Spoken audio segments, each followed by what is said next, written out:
Hello नमस्ते सबैलाई। आज पनि म तपाईहरुलाई एउटा फुल मेकओभर सिकाउँदै छु, पार्टी मेकओभर। तपाईहरुको एकदमै रिक्वेस्टमा मैले प्रिभियस भिडियो बनाएको थिएँ, त्यसमा चाहिँ तपाईहरुले एकदमै मन पराइदिनु भयो त्यो भिडियोलाई र अहिले पनि म तपाईहरुलाई चाहिँ एउटा पार्टी मेकओभर नै शेयर गर्दै छु। सो आजको मेरो ड्रेसको कलर चाहिँ ग्रीन कलर छ, प्यारोट ग्रीन कलर। सो त्यही अनुसारको चाहिँ फुल मेकओभर आई मेकओभर सबै तपाईहरुलाई देखाउँदै छु। फर्स्टमा त फेस सबै पुस्नुपर्छ मज्जाले, त्यसपछि चाहिँ एउटा मोइस्चराइजर लिने। मैले चाहिँ नेभियाको मोइस्चराइजर लिइरहेको छु। यो चाहिँ मलाई अहिले एकदमै धेरै मन पर्छ,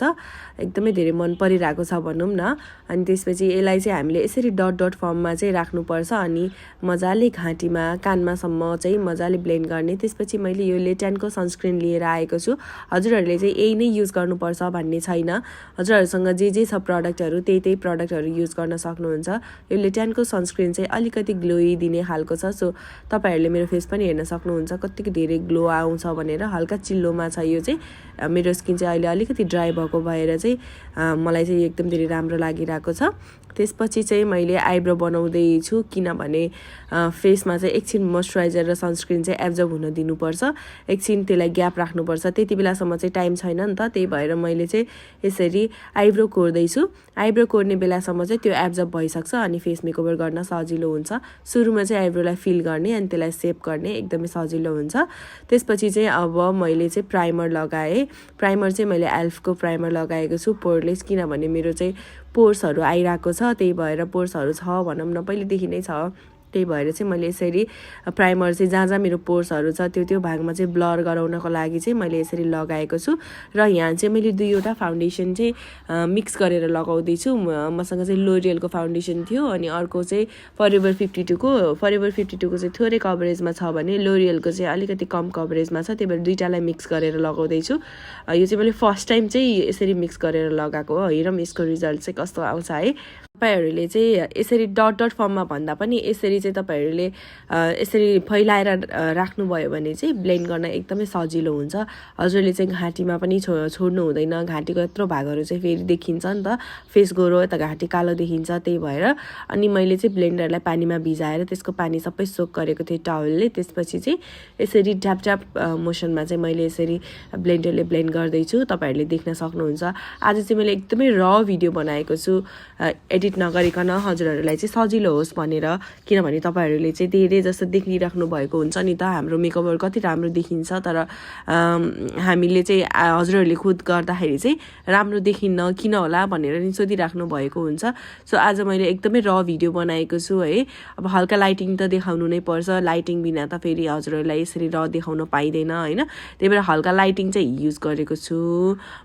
तर अरू चाहिँ र नै छ। यसरी ब्लेन्डरमा लागेको प्रडक्टले चाहिँ कानमा पनि यसरी ब्लेन्ड गर्ने, किनभने कान फेरि कालो देखिन्छ नि त, त्यही भएर है। अनि त्यसपछि चाहिँ घाँटीमा पनि अघि नै लगाएको सबै चाहिँ मैले यसरी गर्दैछु। ब्लेन्ड चाहिँ मजाले गर्नुपर्छ। यसरी ब्लेन्ड गर्यो भने ब्लेन्ड गर्दाखेरि ड्याप ड्याप मोसनमा एउटा ठाउँको भागमा भ्याएर अर्को ठाउँमा जानुपर्छ। त्यसपछि मैले स्विस ब्युटीको कन्सिलर लिएर आएको छु। स्विस ब्युटीको कन्सिलर पनि एकदमै राम्रो छ, कभरेज यसको मिडियम कभरेज छ, एकदमै राम्रो लाग्छ मलाई चाहिँ यो कन्सिलर। तपाईहरुले मलाई रेगुलर हेर्नुहुन्छ भने चाहिँ थाहा छ, किनभने यो मैले एकदम धेरै युज गर्छु, भिडियोजहरुमा नि एकदम युज गरेर हुन्छ। सो मैले जसरी यो भिडियोमा लगाएको छु कन्सिलर त्यसरी नै लगाउने। अनि यो चुच्चोतिरको यो ब्लेन्डरको चुच्चोतिरको भाग हुन्छ नि, त्यो भागले चाहिँ यसरी ब्लेन्ड गर्नुपर्छ है। आज चाहिँ मेरो साउन्ड अलिकति नराम्रो सुनिएको छ होला, किनभने मेरो धेरै भयो, घाँटीमा एकदम प्रब्लम भइरहेको छ। त्यही भएर भोइस ओभर पनि मैले आजकल खासै भिडियो पनि बनाउँदिनँ। घाँटीमा मेरो खोकी लाएर मेरो एकदमै प्रब्लम भइरहेछ कि घाँटी सन्चो नै भएको छैन। सो यसलाई चाहिँ इग्नोर गरिदिनु होला। मैले जति हजुरलाई सिकाएको छु त्यो कुरा मात्रै ध्यान दिनु होला। मेरो साउन्ड अलिकति धोरै आएको छ भनौँ न, यस्तै खालको आएको होला, तर त्यसलाई चाहिँ इग्नोर गरिदिनुहोस् ल। यसरी चाहिँ मैले आइजमा पनि गरेँ, कन्सिलर लगाएँ अनि यसरी ब्लेन्ड गर्नुपर्छ। एक ठाउँको कन्सिलर ब्लेन्ड गरेर भ्याएपछि बल्ल अर्को ठाउँमा जानुपर्छ। जुन पनि प्रडक्ट लगाउँदाखेरि एक ठाउँमा भ्याएर अर्को ठाउँमा जाने गर्नुपर्छ। एक ठाउँको नभ्याइकन सुइचै अर्को पुरै अल ओभर फेसमा जाने गर्दा अलिकति राम्रोसँग ब्लेन्ड हुँदैन। अब फाउन्डेसन र कन्सिलरहरू चाहिँ जति ब्लेन्ड गर्नुहुन्छ नि त्यति नै राम्रो देखिन्छ। सो अब मेरो अन्डर आईमा चाहिँ अलिकति क्रेज एरिया पनि छ कि त्यहाँनिर कस्तो क्रेज बस्छ है लगाउने बित्तिकै क्रेज बस्छ सो त्यसलाई चाहिँ सेट गर्नुपर्छ यो कन्सिलर लाउने बित्तिकै सेट गर्यो भने चाहिँ सजिलो हुन्छ मैले चाहिँ यो स्पुनको पाउडर लुज पाउडर लिएको छु र एउटा पफमा लिए डाइरेक्टली लाउँदाखेरि धेरै लाग्ने भएको भएर थोरै लिएर हातमा रब गर्ने त्यसरी अनि फेरि यता गर्दाखेरि चाहिँ सजिलो हुन्छ यसरी चाहिँ क्रेज कम बस्छ के बस्न चाहिँ अब बस्छ तर कम बस्छ है अब लुज पाउडर चाहिँ आफ्नो जहाँ निडी एरिया छ त्योमा मात्रै लाउने हो मेरो त्यहाँ क्रिज बस्ने भएर त्यहाँनिर लगाएँ अनि नोजको वरिपरि मलाई हल्का वेलिङ हुन्छ त्यहाँ ओइली धेरै देखिन्छ त्यही भएर नोज र माउथको वरिपरि गराएँ र घाँटीमा पनि लगाएको थिएँ नि त त्यसलाई नि सेट गर्नुपर्छ त्यही भएर सेट गरेँ है त्यसरी हजुरले पनि जहाँ आफ्नो ओइली एरिया छ त्यहाँ मात्रै लगाउने त्यसपछि मैले हुलाको ब्रन्जर लिएको छु अनि एउटा चाहिँ एङ्गल ब्रसले लिनुपर्छ फ्लपी एङ्गल ब्रसले मैले चाहिँ ब्रन्जरलाई चाहिँ कन्टोर टाइपमा लगाउँछु अनि किनभने मलाई चाहिँ कन्टोरिङ खासै मन पर्दैन है जति मोटो भयो भने मलाई कन्टोरिङ मन पर्दैन किनभने कन्टोरिङ नेचुरल देखिँदैन के सो त्यही भएर आफूलाई जहाँ मनपर्छ त्यो भागमा चाहिँ मैले ब्रन्जर लगाएँ त्यसपछि चाहिँ मैले यो मार्स कस्मेटिक्सको यो ब्लस प्यालेट मेरो अति नै फेभरेट हो यो चाहिँ ब्लस प्यालेटले चाहिँ मैले ब्लस लगाएँ एउटा हल्का फ्लपी ब्रसले चाहिँ लगाउनुपर्छ आजकल नोजमा पनि लगाउने ट्रेन्ड आएको छ नि त त्यही भएर नोजमा पनि लगाएँ हजुरहरूले पनि यसरी नै लगाउनु होला मैले एउटा केही पनि फास्ट गरेको छैन भिडियो फास्ट नगरिकन गराउनुहोस् न भन्नुभएको थियो त्यही भएर मैले जस्तो नेचुरल गरेको छु त्यसरी नै हजुरहरूलाई सिकाएको छु है त्यसपछि चाहिँ मैले वेट एन्ड वाइल्डको यो हाइलाइटर युज गर्दैछु हाइलाइटरको लागि चाहिँ मैले ब्रस चाहिँ फ्लपी ब्रस लिएको छु फ्यान ब्रसहरूले पनि लाउन मिल्छ फ्लपी ब्रसले मलाई त जसले पनि सजिलो लाग्छ होइन हजुरलाई चाहिँ जसले सजिलो लाग्छ त्यसरी नै गर्ने अनि त्यसपछि यसरी चाहिँ आफ्नो जहाँ हाई पोइन्ट छ नि त्यो भागमा लाउनुपर्छ कि अलिकति उचालिएको भागमा मेरो चाहिँ अब गाला धेरै उचालिएको छैन त्यही भएर चाहिँ यो के अरे यो बोन चाहिँ गालाको हड्डी उचालिएको छैन त्यही भएर गालाको यो पुक्क भागमा लगाएको छु त्यहाँ मात्रै उचालिएको छ नि त कसैको चाहिँ माथि हड्डी उचालिएको हुन्छ त्यही भएर त्यता लाउँदा नि हुन्छ होइन नोजमा लगाएँ त्यसपछि लिप्समा भयो हल्का उसमा त्यसै गरेर लाउनुपर्छ है त्यसपछि चाहिँ मैले लिप लाइनर लगाएको छु अब तपाईँहरूले मलाई रेगुलर हेर्नुहुन्छ भने म ब्राउन खालको लिप लाइनर लगाउँछु जहिले पनि सो एकदमै मनपर्छ मलाई चाहिँ यो ब्राउन कलरको लिप लाइनर लगाएर अनि त्यसमाथि चाहिँ फेरि जुनसुकै लिपस्टिकले चाहिँ त्यो ब्राउन कलरलाई चाहिँ यसरी ढाकिदिनु भयो भने चाहिँ एकदमै राम्रो लाग्छ मलाई त्यसपछि चाहिँ मैले यो फेन्टी ब्युटीको लिपस्टिक लिएर आएको छु रेड लिपस्टिक है एकदमै राम्रो छ यो चाहिँ एकदमै राम्रो यो चाहिँ लङ लास्टिङ छ हो तर त्यो स्मच प्रुफ चाहिँ छैन कि हल्का चाहिँ लाग्छ तर यो दिनभरि नै टिकेर बस्छ क्या सो एकदमै राम्रो लाग्छ मलाई चाहिँ अलिकति एक्सपेन्सिभ पनि छ तर एक्सपेन्सिभ अनुसारको राम्रै छ भनौँ न प्रडक्ट है यो चाहिँ राम्रो लाग्छ मलाई सो यसरी चाहिँ मैले यसलाई लिपस्टिक चाहिँ यो लिप लाइनर चाहिँ कभर गरेर यसरी लगाउँछु जहिले पनि लिपस्टिक लगाउँदाखेरि चाहिँ यसरी पछाडिबाट अगाडिपट्टि एम भागमा आउनुभयो भने सजिलो हुन्छ तर धेरैले चाहिँ मैले यो अगाडिबाट एम पछाडितिर लगाएको देख्छु त्यस्तो गर्दाखेरि चाहिँ यो एम भागमा बिग्रिन सक्ने एकदमै सम्भावना हुन्छ त्यही जहिले पनि म चाहिँ पछाडिकोबाट चाहिँ अगाडि एम भागलाई कोर्ने गर्छु है सो यसरी यस्तो देखियो अब त्यसपछि आई मेकअपको पालो आई मेकअप चाहिँ मैले लास्टमा गरेको छु आई मेकअप चाहिँ मैले आफ्नो ड्रेस अनुसार म्याच गराउनको लागि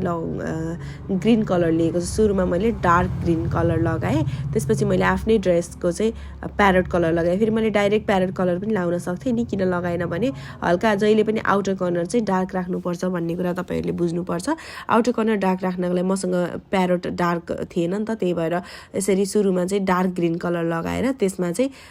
मैले चाहिँ यो प्यारेट कलर लगाएको छु हजुरहरूसँग छैन भने एउटा ब्राउन कलर लगाएर त्यसमा प्यारेट ग्रिन कलर नभए आफ्नो ड्रेसको जस्तो कलर छ त्यही कलर लगाउन सक्नुहुन्छ आउटर कर्नरमा मात्रै है आउटर कर्नरमा लगाएर त्यसको माथिपट्टि चाहिँ मैले हल्का न्यूड कलरले चाहिँ ब्लेन्ड गरेको छु नेक्स्ट ब्रसले ब्रस चाहिँ चेन्ज गर्नुपर्छ है त्यही ब्रसले चाहिँ गर्ने होइन सो यसरी चाहिँ गर्दैछु अनि तपाईँहरूले हेर्न सक्नुहुन्छ ब्लेन्ड कसरी गर्ने एकदमै स्लोमो नै बनाएको छु कि मैले हजुरहरूलाई चाहिँ छिटो छिटो गराएको छैन हजुरहरूले चाहिँ मजाले हेर्न सक्नुहुन्छ है यसरी ब्लेन्ड गर्नुभयो भने चाहिँ ब्लेन्ड मजाले हुन्छ त्यसपछि अर्को ब्रसले चाहिँ फेरि न्यूड कलर लिएर आएर चाहिँ यसरी ब्लेन्ड गर्ने है अनि त्यसपछि चाहिँ राम्रो देखिन्छ आई मेकअप अनि अब मैले चाहिँ सिमर स्याडो चाहिँ कसरी चुज गरेको छु भने मेरो ड्रेसको बुट्टा हुन्छ नि मेरो साडी मैले आज साडी लगाउँदैछु सो साडीको बुट्टा चाहिँ मेरो यस्तो कलरको छ जुन मैले सिमर स्याडो लगाएँ नि त्यस्तै कलरको बुट्टा छ त्यही भएर मैले जस्तो बुट्टा छ त्यस्तै खालको चाहिँ गराएको छु सिल्भर नभए हजुरले सिल्भर कलर गर्न सक्नुहुन्छ बेबी पिङ्क कलरहरू पनि लाउन सक्नुहुन्छ है सो व्हाइट कलरहरू जस्तै व्हाइट जस्तो देखिने कलरहरू लगाउन पनि सक्नुहुन्छ नभए आफ्नो बुट्टा जस्तो छ त्यस्तै खालको लगाउन सक्नुहुन्छ है मेरो चाहिँ बुट्टा यस्तो थियो त्यही भएर जस्तो बुट्टा छ त्यस्तै अगाडिपट्टि मिलाएँ साडी चाहिँ मेरो प्यारेट ग्रिन भएको भएर भएर पछाडि साडी मिल्यो हैन सो यसरी चाहिँ मिलाउने अनि हल्का त्यहाँ फैलिएको हुन्छ त्यही भएर त्यसलाई मिलाउनको लागि मैले अर्को ब्रसले चाहिँ जुन सिमर नै लगाउने ब्रस हुन्छ नि त्यो ब्रसले चाहिँ मैले यसरी मिलाउँदै छु है त्यसपछि चाहिँ आइलाइनरको पालो मैले यो सोनाटाको अर्बन आइलाइनर लगाउँदै छु एकदमै राम्रो छ यो है यसरी लगाउने त्यसपछि चाहिँ आइल्यासेस लगाउनु पर्छ आइल्यासेस लगाए मैले आइल्यासेस चाहिँ बिहाइन्ड द क्यामेरा लगाएँ किनभने अलिकति अप्ठ्यारो भएको थियो त्यही भएर त्यसपछि चाहिँ मैले यो फरएभर 52 को मिक्स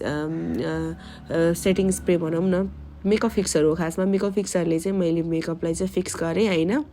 अनि त्यसपछि चाहिँ मेरो मेकओभर चाहिँ कम्प्लिट भयो अब चाहिँ मैले चाहिँ हेयरस्टाइल गर्नुपर्छ है हेयरस्टाइल चाहिँ मैले आज एकदमै नर्मल राख्ने विचार गरेको छु किनभने मेरो सानो नै छ अनि सिधा राखेको चाहिँ मलाई एकदमै सुहाउँछ के सो बिचबाट चाहिँ सिधो काटेर चाहिँ म त्यसरी गराउँछु सो यो चाहिँ मेरो फुल मेकओभर तपाईले हेर्न सक्नुहुन्छ मैले लोयर ल्यास पनि गरेको थिएँ तर देखाउन चाहिँ बिर्सेछु भिडियो फिल्म गर्न बिर्सेछु लोयर ल्यासमा नि मैले माथि जस्तो कलर लगाएको छु नि सेम कलर तल लगाएँ अनि सिमर चाहिँ अगाडिपट्टि थपे हजुरले हेर्न सक्नुहुन्छ अनि मस्काराले चाहिँ बल्ल ल्यासेस लगाइसकेपछि बल्ल मस्कारा लाउनुपर्छ माथि पनि लाउँदा हुन्छ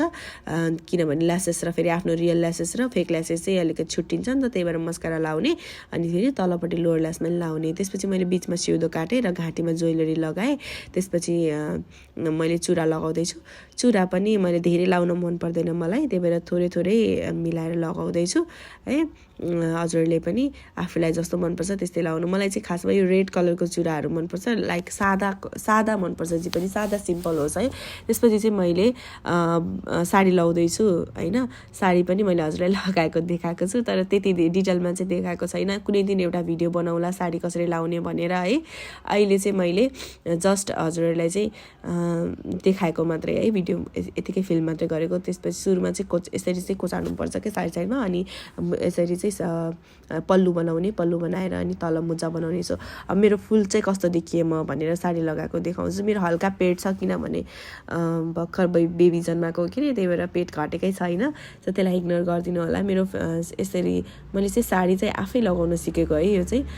त्यसपछि पोते लगाएँ पोते बिना त अधुरो हुन्छ नि त अनि त्यसपछि एउटा पोटली समातेँ यसले रेड कलर कम्बाइन गर्यो नि त अब यसमा चाहिँ हजुरले ग्रीन कलर लगाउनु भयो भने अलि खुल्दैन कि जहिले पनि ग्रीन कलरसँग रेड कलर एकदमै खुल्छ त्यो चाहिँ विचार गर्नु होला हजुरले है सो रेड मैले ग्रीन पोते पनि लगाउन सक्थेँ तर ग्रीन खुल्दैन त्यही भएर रेड लगाएँ चुरा पोटली पनि रेड अनि सिन्दुर अनि लिपस्टिक रेड हेर्नु त कति मजाले मिल्यो मेरो कम्बिनेसन जस अल ओभर द फेस राम्रो भयो नि त त्यहाँ लिप्स मैले न्यूड पनि गराउन सक्थेँ तर न्यूड भन्दा पनि मेरो अरू आउटफिट चाहिँ अरू चाहिँ मेरो रेडमा हुन्छ नि त त्यही भएर फेसको पनि एउटा कुरा मैले रेड बनाएँ अनि सिन्दुर भयो अनि त्यसरी मिलाएँ सो यति हो आजको video thank you so much for watching video कस्तो लाग्यो कमेन्ट गर्नु होला बाई बाई